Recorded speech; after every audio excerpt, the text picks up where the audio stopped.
Pernah ikut seminar motivasi? Di dalam ruangan, rasanya semangat kita berapi-api. Kita merasa hidup kita mau berubah. Tapi setelah keluar dari ruangan, semangat itu tidak ada lagi. Dan besoknya, kita kembali ke kebiasaan yang lama. Kalau kamu pernah merasakannya, simak video ini sampai selesai.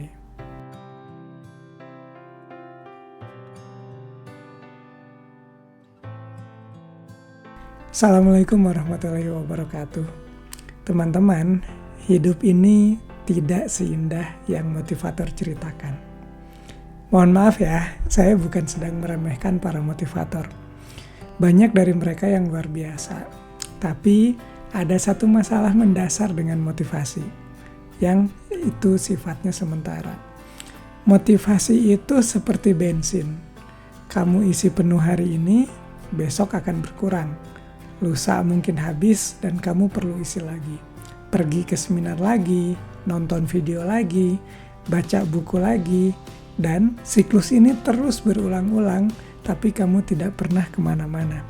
Hidup kamu stagnan di sini, tidak ada yang berubah ketika kamu banyak mengkonsumsi konten-konten motivasi. Saya sendiri pernah di posisi itu.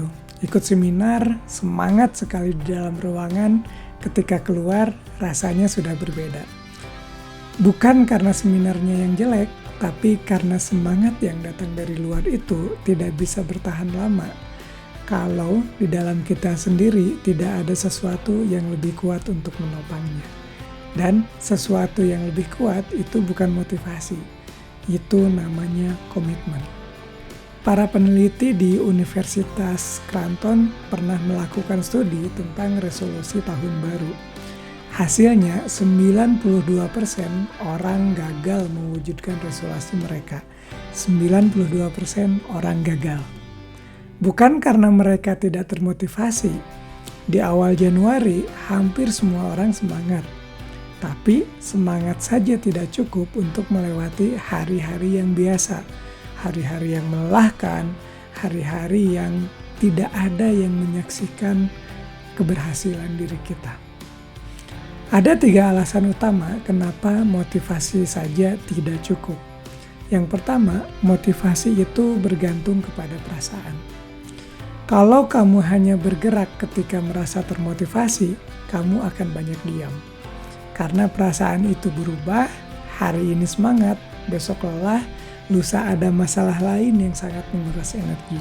Psikolog Angela Duckworth dalam bukunya Grit menemukan bahwa yang membedakan orang-orang yang berhasil jangka panjang bukan seberapa besar motivasi mereka, tapi seberapa kuat ketekunan mereka ketika motivasi itu tidak ada. Orang yang benar-benar berubah bukan yang selalu semangat, tapi tetap bergerak meski tidak semangat. Kemudian yang kedua, motivasi itu tidak punya arah. Motivasi bisa membuat kamu bergerak, tapi tidak selalu ke arah yang tepat. Kamu bisa semangat, kamu bisa sangat termotivasi hari ini, lalu menghabiskan energi untuk hal yang salah. Kamu semangat belajar hal baru, padahal yang lebih perlu adalah menyelesaikan yang sudah kamu mulai. Motivasi tanpa kejelasan arah itu seperti berlari kencang di tempat yang salah. Capek, tapi tidak sampai kemana-mana. Seperti kamu olahraga di treadmill. Terus berlari, tapi kamu tetap berada di tempat. Kemudian yang ketiga, motivasi itu tidak bisa berdiri sendiri tanpa sistem. James Clear dalam bukunya Atomic Habits menulis bahwa kamu tidak akan naik level ke tujuanmu, kamu akan turun ke level sistemmu. Artinya, kalau lingkungan dan kebiasaan sehari-harimu tidak mendukung perubahan yang kamu inginkan, motivasi sebesar apapun akan kalah. Bukan karena kamu lemah, tapi karena sistem yang kamu miliki belum dirancang untuk perubahan itu. Sekali lagi, saya bukan bilang motivasi itu buruk.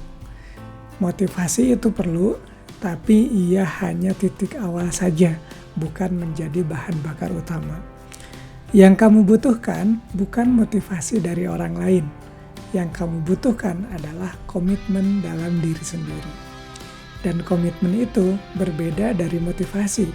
Motivasi akan sangat tergantung kepada perasaan. Komitmen tidak peduli perasaan. Ia tetap ada meski hari ini kamu tidak mood, meski hari ini kamu tidak semangat, meskipun hari ini kamu merasa tidak siap.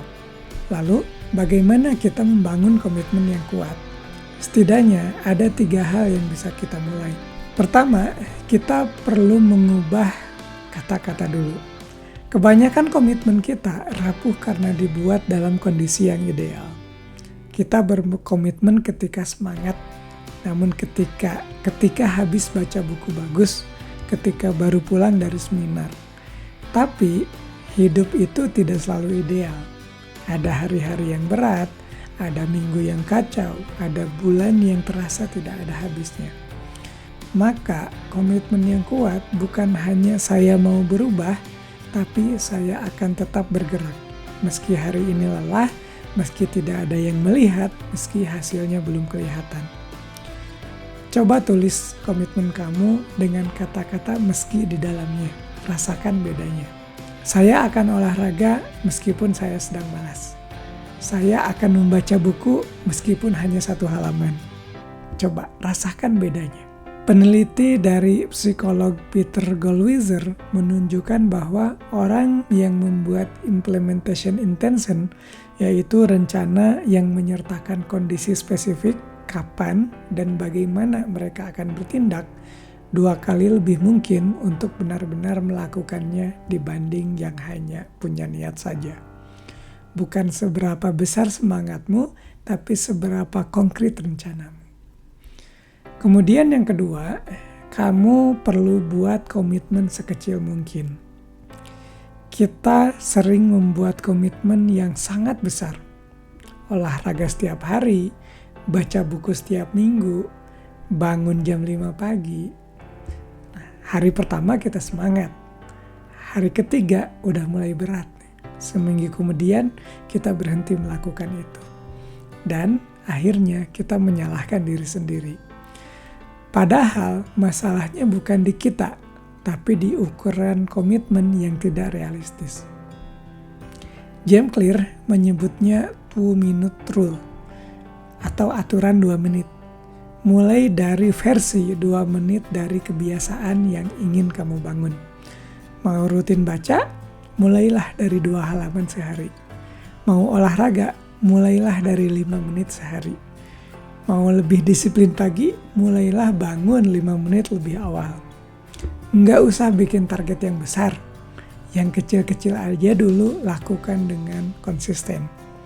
Karena tujuannya bukan 2 menit selamanya. Tujuannya adalah membuktikan ke diri sendiri bahwa kamu bisa konsisten.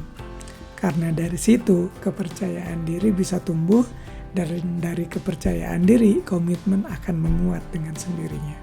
Kemudian yang ketiga, jadikan identitas, bukan membuat target. Kebanyakan dari kita berkomitmen kepada hasil. Saya mau langsing, saya mau sukses, saya mau disiplin. Tapi ketika hasil itu tidak kunjung datang atau tidak datang secepat yang kita harapkan, komitmen mulai goyah. James Clear dalam Atomic Habits mengusulkan pendekatan yang berbeda. Mulailah dari identitas, bukan dari target. Bukan saya mau olahraga, tapi katakanlah saya adalah orang yang menjaga kesehatan tubuh saya. Jangan katakan saya mau lebih disiplin, tapi katakanlah saya adalah orang yang menepati kata-katanya. Sehingga ketika kamu berkomitmen kepada identitas, setiap tindakan kecil jadi bukti bahwa kamu adalah orang itu. Dan semakin banyak bukti yang terkumpul, semakin kuat komitmenmu. Motivasi itu bisa habis, tapi identitas tidak akan pernah hilang. Tidak ada yang salah dengan kita mencari motivasi. Tapi kalau kita terus bergantung kepadanya, kita akan terus terjebak dalam siklus yang sama. Semangat, lalu padam. Semangat lagi, padam lagi. Yang kita butuhkan itu bukan api yang besar di awal, tapi bara yang terus menyala meski tidak ada angin yang meniupnya. Bara itulah yang bernama komitmen. Dan komitmen itu tidak datang dari seminar manapun, tidak datang dari buku apapun, tidak datang dari video manapun, termasuk dari video ini. Dia datang dari keputusan kamu sendiri. Hari ini, sekarang. Jadi, satu pertanyaan yang saya titipkan, bukan untuk dijawab ke saya, tapi untuk ke dirimu sendiri. Apa satu hal yang akan kamu lakukan hari ini meskipun kamu tidak semangat? Jawab itu lakukan dengan konsisten. Saya Kang Hendy, terima kasih. Assalamualaikum warahmatullahi wabarakatuh.